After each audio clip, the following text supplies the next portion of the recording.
ভিডিওটি অনেক গুরুত্বপূর্ণ আমাদের সকল প্রবাসীদের জন্য। এম্বাসির পক্ষ থেকে এবং জেদ্দা কনসুলেটের পক্ষ থেকে একটি বিশেষ বিজ্ঞপ্তি প্রকাশ করা হয়েছে। সেই সাথে আরও কিছু আপডেট আপনাদের মাঝে শেয়ার করব, যে আপডেটগুলো আমাদের সকল প্রবাসীদের জন্য অনেক অনেক গুরুত্বপূর্ণ। প্রথমত আসেন, রিয়াদ এম্বাসি এবং জেদ্দা কনসুলেটের পক্ষ থেকে আগামী 26 তারিখ স্বাধীনতা দিবস উপলক্ষে বন্ধ ঘোষণা করা হয়েছে, অর্থাৎ বন্ধ থাকবে সেটাই ঘোষণা করা হয়েছে। সেই সাথে যেহেতু 27 তারিখ হচ্ছে শুক্রবার সরকারি ছুটি বন্ধ থাকবে, শনিবারও বন্ধ থাকবে, তার মানে 26, 27, 28 একটানা 3 দিন বন্ধ থাকবে জেদ্দা কনসুলেট এবং কি আমাদের যেই রিয়াদ অবস্থানে বাংলাদেশ এম্বাসি, সেই এম্বাসি।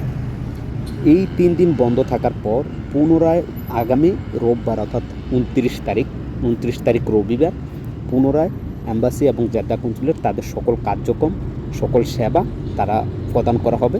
সে আগের মতো নির্ধারিত টাইম সকাল 8টা থেকে বিকাল 4টা পর্যন্ত।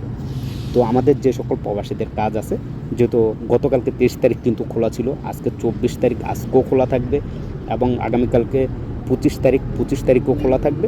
26 তারিখ বন্ধ, 27 তারিখ বন্ধ, 28 তারিখ বন্ধ, 29 তারিখ রবিবার থেকে পুনরায় কার্যক্রম চালু থাকবে সকাল 8টা থেকে বিকাল 4টা পর্যন্ত। বর্তমানে অনেকেই নক দিয়েছেন যে ভাই জাহাজের থেকে কোনো আপডেট আছে কিনা, জাহাজের কার্যক্রম চালু আছে কিনা। দেখেন, বর্তমানে একবারে সীমিত আকারে কাজগুলো হচ্ছে, তবে একেবারেই আগের মতো সেই পুনরায় কার্যক্রম 29 তারিখ রবিবার থেকে সকল কার্যক্রম চালু পাবেন ইনশাল্লাহ। তবে এখনও খোলা আছে যে কাজগুলো হয়, তবে সেই কাজগুলো সরাসরি অনলাইনে হয় বেশিরভাগ কাজ। আর যে কাজগুলো আপনাকে সরাসরি গিয়ে করতে হবে সেই কাজগুলোর জন্য অপেক্ষা করার। আগামী রবিবার থেকে আপনি সকল সেবা পাবেন সরকারের পক্ষ থেকে। যে সার্ভিসগুলো আমাদের প্রবাসীর জরুরি, সকল সেবা জাহাজ থেকে আপনারা পেয়ে যাবেন। আপনাদের সেবা বা মুক্ত মামলার সেবাগুলো আপনারা রবিবার থেকে সকল সেবা পাবেন ইনশাল্লাহ। ভিডিওটি শেয়ার করবেন, আমাদের হাজার হাজার প্রবাসী ভাই উপকৃত হবে। অনেক প্রবাসী ভাই অপেক্ষা করতেছেন কবে থেকে চালু হবে, অনেকেরই কোনো না কোনো কাজ আছে, সেই কাজগুলো করবে। সবাই ভালো থাকবেন, সুস্থ থাকবেন, আল্লাহ হাফেজ।